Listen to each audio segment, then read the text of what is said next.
सिंगना थाना का घेराव किया। सभी लोगों ने एसडीओ पर हत्या का आरोप लगाते हुए गिरफ्तारी की मांग की। लोगों ने प्रशासन पर लापरवाही बरतने का आरोप लगाया। लोगों का आरोप है कि एसडीओ ने अपने पद का दुरुपयोग करते हुए उन्हें कई बार परेशान भी किया। इधर लोगों की नाराजगी को देखते हुए एसडीओ के आवास के पास सुरक्षा को बढ़ा दिया गया और पुलिस टीम तैनात कर दी गई है। मृतक के भाई ने बहनोई अशोक कुमार पर अवैध संबंध को लेकर घटना को अंजाम देने का आरोप लगाया। इधर एसडीओ के पिता ने आरोपों को नकारते हुए परिवार में किसी भी विवाद से इनकार किया। पूरे मामले में पुलिस को आवेदन दिया गया है, जिसके बाद एसपी ने दोषी पर कड़ी कार्रवाई का भरोसा दिया।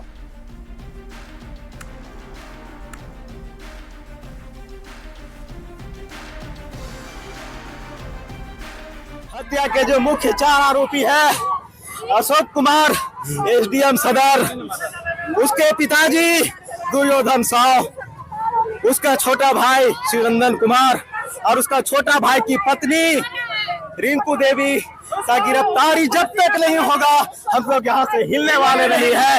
उपायुक्त महोदय को बुलाया जाए। मैं आप लोग से आग्रह करता हूँ, उपायुक्त महोदय यहाँ आवे। अशोक का दूसरे महिला के साथ संबंध है।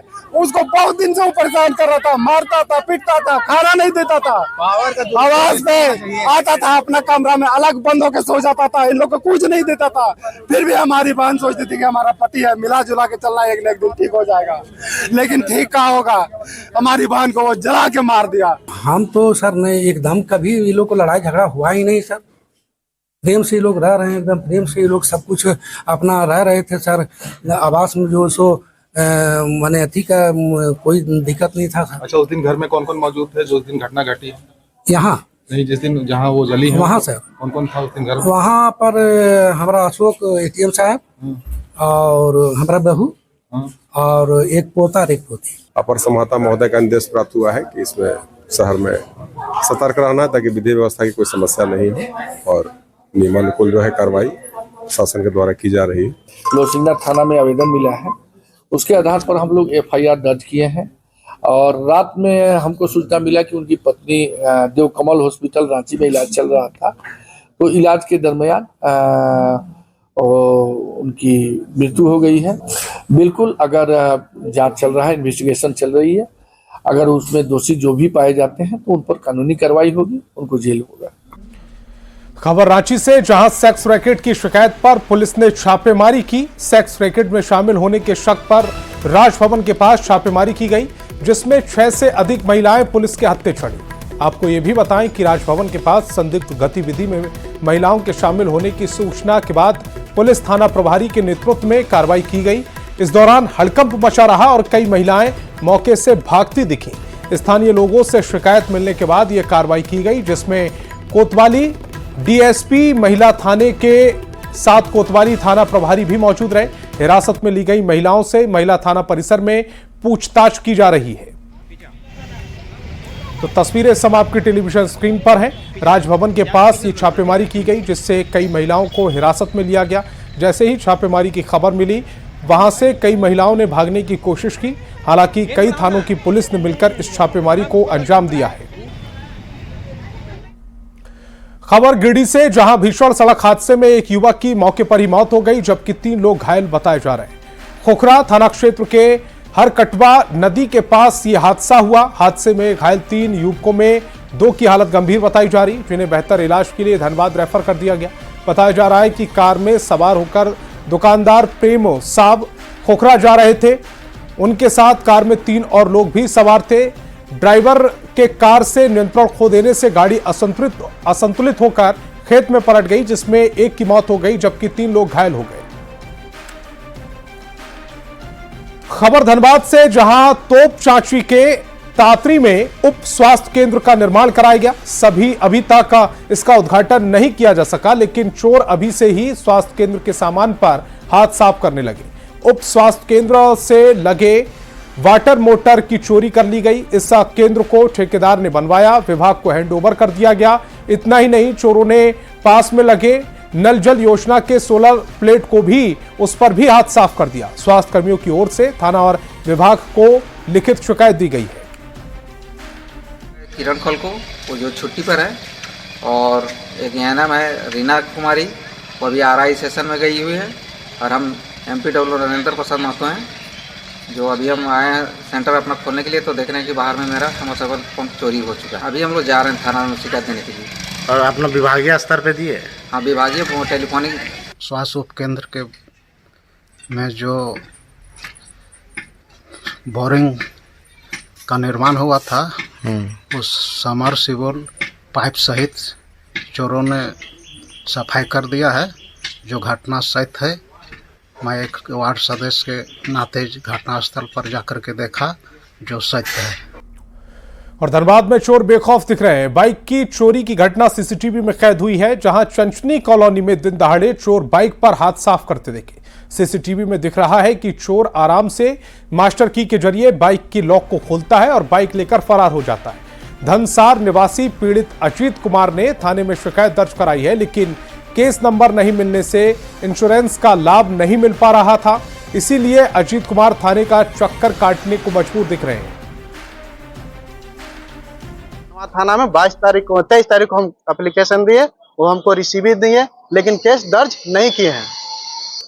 मांग सर हमको इंश्योरेंस वाला बोला है कि मोहर और केस नंबर चाहिए, तो केस मैंने मोहर और केस नंबर हमको नहीं मिल रहा सर, इसलिए कि केस वहाँ दर्ज नहीं हुआ सर। नहीं सर, कोई मैंने संडे तक जो है सर, संडे को मेरा बाइक चोरी हुआ, कोई आज तक मैंने वहां तक देखने के नहीं गया प्रशासन। मेरा गाड़ी का नंबर है सर JS10 7977। रामगढ़ में एक जदेवर दुकान में ज्वेलरी दुकान में चोरों ने दुकान का शटर काटकर सोने चांदी के गहनों के साथ कुल मिलाकर करीब 2.5 लाख के सामान की चोरी कर ली। वेस्ट बोकारो उपी क्षेत्र के बड़गांव के बाजार टांड की यह घटना है। चोरी की पूरी घटना दुकान में लगी सीसीटीवी में कैद हो गई। दुकान में 7 चोर घुसे थे और दुकान में रखे सोने चांदी के गहनों के साथ बर्तन पर भी हाथ साफ कर लिया। सीसीटीवी फुटेज के आधार पर वेस्ट बोकारो पुलिस चोरों को पकड़ने में जुटी है।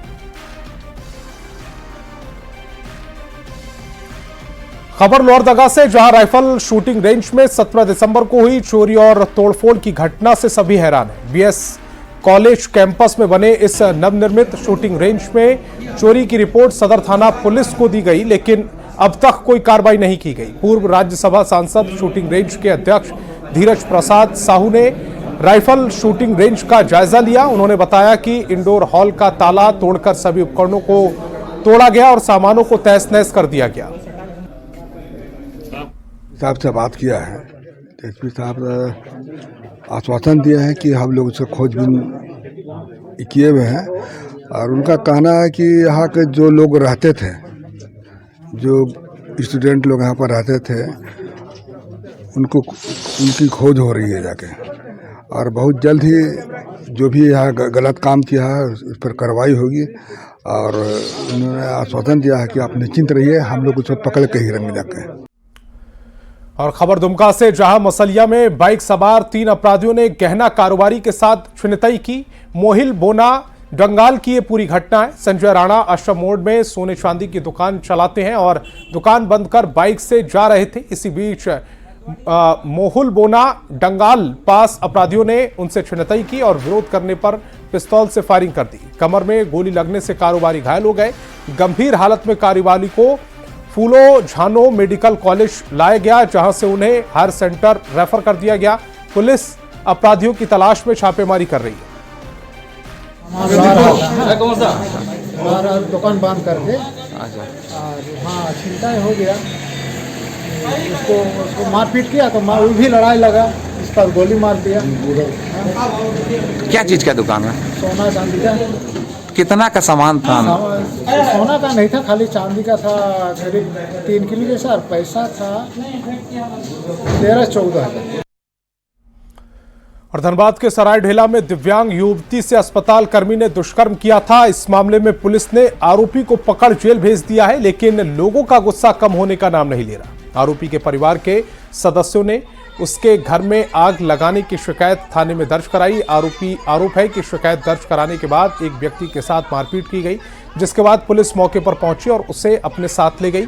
पुलिस ने 2 लोगों को हिरासत में लिया, जिसके विरोध में लोग थाने के सामने धरने पर बैठ गए। लोगों ने हिरासत में लिए गए लोगों को छोड़ने की मांग की। इससे पहले भी लोगों ने आरोपी की गिरफ्तारी के खिलाफ जेल गेट पर हंगामा किया था। इधर सरकारी काम में बाधा डालने के आरोप में 50 लोगों पर केस दर्ज करने की तैयारी की जा रही है। चाहते हैं कि लोग दोनों लड़का लोग को सही सलामत निकाला जाए क्योंकि उन लोग का कोई गलती नहीं। उन लोग तो सिर्फ देखने के लिए आया था, कुछ करने तो नहीं आया था।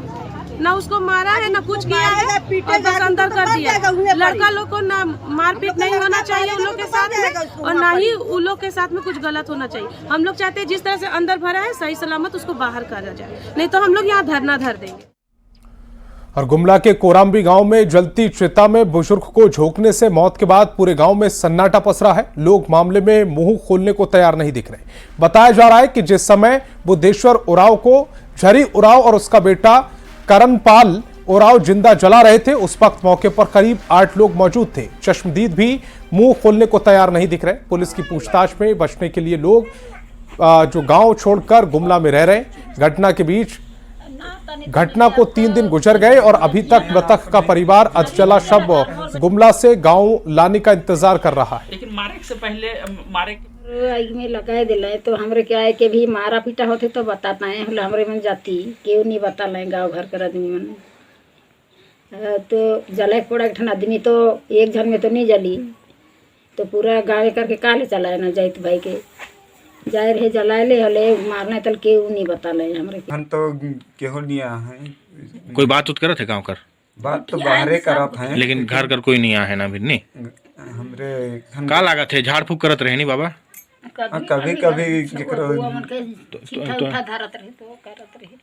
लागत है इसने अंधविश्वास में माहिर है अंधविश्वास के चक्कर में माहिर है।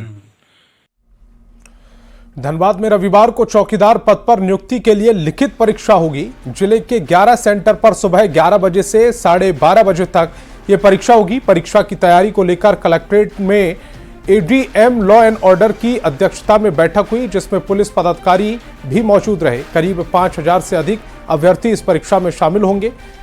अभी 11 सेंटर पर डिस्ट्रिक्ट मजिस्ट्रेट के साथ पुलिस बल की तैनाती की गई है। साथ ही कंट्रोल रूम भी एक्टिव रहेगा जो हर सेंटर पर नजर बनाए रखेगा।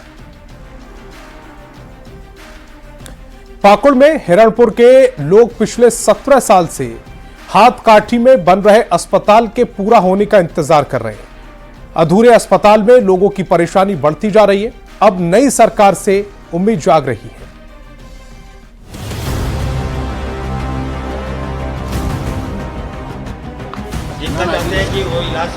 झारखंड के नए स्वास्थ्य मंत्री इरफान अंसारी एक्शन में हैं। स्वास्थ्य विभाग की समीक्षा कर रहे हैं और राज्य के हेल्थ सिस्टम को वर्ल्ड क्लास बनाने का दावा भी कर रहे हैं। लेकिन रांची से 365 किलोमीटर दूर पाकुड़ में अभी भी स्वास्थ्य सेवा बेपटरी ही दिख रही है। हिरणपुर प्रखंड के हाथकाठी में 100 बेड का अस्पताल बन रहा है। हैरत की बात है कि ये पिछले 17 साल से अधूरा ही पड़ा है। 2006-07 में करीब 3 करोड़ 66 लाख की लागत से बनाने की इसे मंजूरी दी गई थी। 2012 तक काम चला, लेकिन इसके बाद से काम ठप है और लोगों की परेशानी बढ़ती ही जा रही है।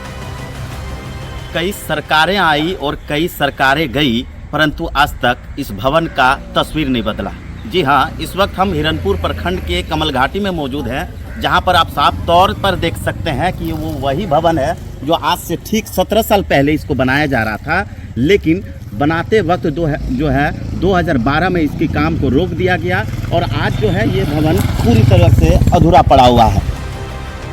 हिरणपुर में अभी सामुदायिक स्वास्थ्य केंद्र चल रहा है, जिसमें अभी 6 बेड ही मौजूद है। लोगों को नई सरकार से उम्मीद है कि अगर 100 बेड का ये अस्पताल बन जाता तो बेहतर इलाज के लिए बंगाल जाना नहीं पड़ता।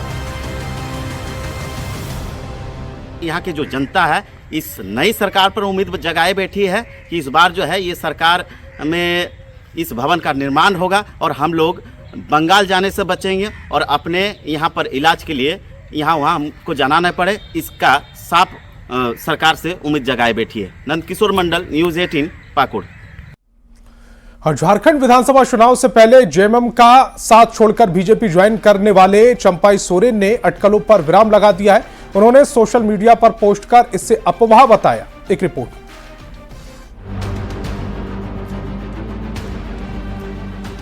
कोल्हान टाइगर, पूर्व सीएम और फिलहाल बीजेपी नेता हैं चंपाई सोरेन। जिनके जेएमएम में जाने की अटकलें लगाई जा रही थीं, लेकिन चंपाई सोरेन की एक पोस्ट ने इन अटकलों को कोरी कल्पना करार दे दिया। चंपाई सोरेन ने सोशल मीडिया एक्स पर पोस्ट किया, मेरे बारे में झूठी अफवाहें फैलाई जा रही हैं।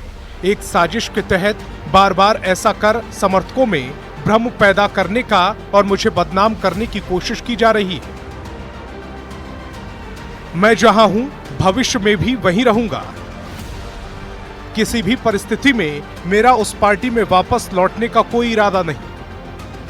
चंपाई सोरेन को ये पोस्ट उस वायरल वीडियो की वजह से करना पड़ा जिसमें चंपाई सोरेन मुख्यमंत्री हेमंत सोरेन की तारीफ करते हुए नजर आ रहे थे, उनके काम की सराहना कर रहे थे। जब ये वीडियो वायरल हुआ तो ये दावे किए जाने लगे कि चंपाई सोरेन को जेएमएम छोड़ने का अफसोस है और वो वापस हेमंत सोरेन के पास जा सकते हैं। हालांकि चंपाई सोरेन ने ये साफ कर दिया है कि उनका ऐसा कोई इरादा नहीं, ये सिर्फ अफवाह है और अफवाह से ज्यादा कुछ नहीं। Bureau report, news 18। और धनबाद के आमाघाटा में 43वीं राष्ट्रीय योगासन प्रतियोगिता का आयोजन किया जा रहा है। 28 दिसंबर से शुरू हुई ये प्रतियोगिता 30 दिसंबर तक चलेगी। 3 दिवसीय प्रतियोगिता में 28 राज्य के करीब 800 खिलाड़ी शामिल हैं। इसमें 5 साल से लेकर 75 साल तक के खिलाड़ी अपनी प्रतिभा का प्रदर्शन कर रहे हैं। इसके जरिए संदेश दिया जा रहा है कि योग से केवल लाभ होता है और इससे कई बीमारियों का इलाज भी होता है। योगा का अपना बताएंगे, योग का अपना प्रदर्शन करेंगे। अलग अलग है, सब एज ग्रुप अलग अलग है सर। कुछ बच्चे आपका 6 साल के बच्चे हैं, कोई 10 साल के बच्चे हैं, कोई 60 साल के भी हैं, 60 साल से एबव भी एज के हैं। योग से हम लोग को बहुत फ़ायदा है। जो बहुत लोगों को यहाँ पे अस्थमा की प्रॉब्लम होती है, जो योग करते हैं उनको इससे बहुत रिलीफ मिलता है और योग करने से शारीरिक रूप से हम लोग बहुत स्वस्थ रहते हैं। सभी एज ग्रुप में करना चाहिए सभी को। बहुत अच्छे कर रहे हैं सब लोग, so we are trying to give our best. Yoga is not only about winning or losing, so it is about inner peace. योग प्रतियोगिता के लिए आपको सूर्य नमस्कार आना चाहिए और जो चार्ट में आसन होता है वो आना चाहिए और फिर एडवांस आपको 2 करना है। इतना वर्ल्ड एसोसिएशन फेडरेशन इंडिया में कोई नहीं है, इसलिए आपको विनती है मोदी साहब, इंडियन योगा फेडरेशन को आपको फेडरेशन रिकॉग्नाइज देने से आपको धन्यवाद करता हूँ।